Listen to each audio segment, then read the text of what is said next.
Bernie, we've talked a lot about how the Jefferson coaches, especially Coach Bird, had a big impact on your life.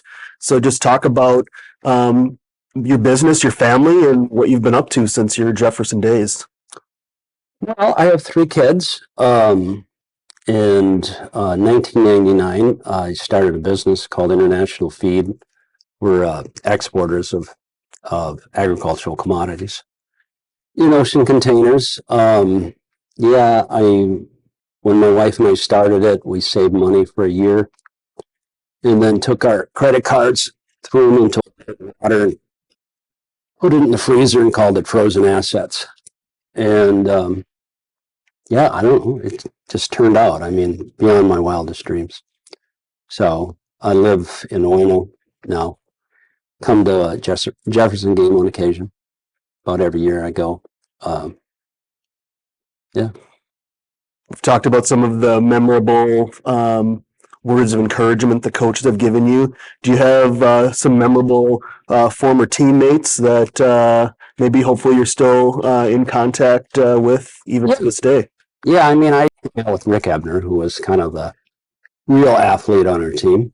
And then Tom Burnett. And Tom Burnett and I were buddies. And, I mean, the whole deal with Tom and the tragedy of 9/11. We'll go every year down to the monument that we built, and we'll talk about Tom and what the heroic things he did on that day. And I kind of hope maybe a little bit his ability to stand up on that airplane and say, "We're not doing this. We're not going to let you do this," and to fight with the people until the plane crashes. And maybe that had something to do with our time we spent with Tom, and just the idea that maybe it was his upbringing and the positive experience we had at Jefferson that was maybe inspired him to do what he did. When you learned about the events that went on that plane and his role and involvement on helping to save who knows how many lives, were you surprised at all? And how proud of him were you when you learned about that? Oh, extremely. Yeah. Yeah. Yeah. No, the notion he stood up and said, "Hey, I'm not going to let this happen." That was, an incredible display of character. And like I say, I kind of enjoy the idea that maybe in a little way he did that because of the place he came from. So.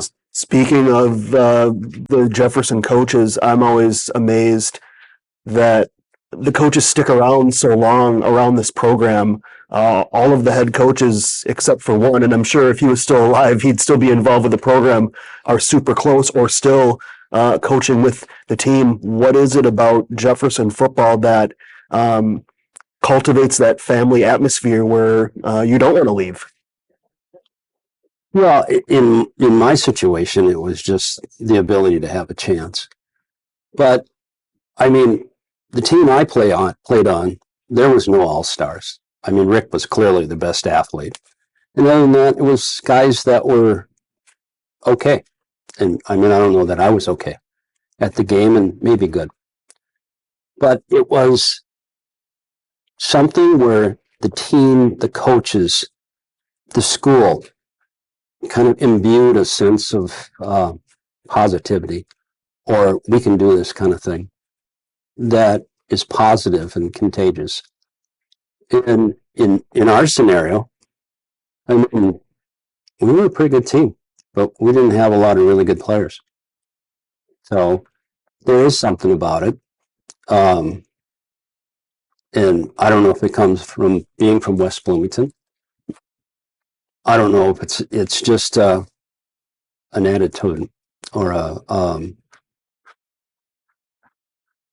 an idea that's pervasive for everybody that's involved. But it feels very fraternal, and it's an experience that I hearken back to all the time in my life. And I think most people that played have a very positive memories and vibe about the team and kind of the tradition behind it. How about Rick Ebner? Speaking of people that have accomplished something, faced adversity. Yeah, amazing Yeah, adversity. talk about Rick. Well, I mean, Rick's a very positive guy, you know, and he was diagnosed with MS 20 years ago, thereabouts. And well, I mean, I was never much at pull-ups, especially in junior high school. So, and now I can do pull-ups, all right? So I remember going to his house over on Irwin, all right? And they'd have a pull-up bar in their garage. And Rick's dad, who played for Ohio State as a linebacker, he'd say, "Ricky, get up there." No, excuse me. First he'd say, "Bernie, get up there." I was like, he'd pull for a while. He's like, "Nice try." All right. And then Ricky would get up there and rattle off about 18 of the things. So I remember that distinctly. And now, well, I can do pull-ups, and, you know, Rick has use of his hands and, you know, spends his life in a wheelchair. So it's kind of a odd how life changes.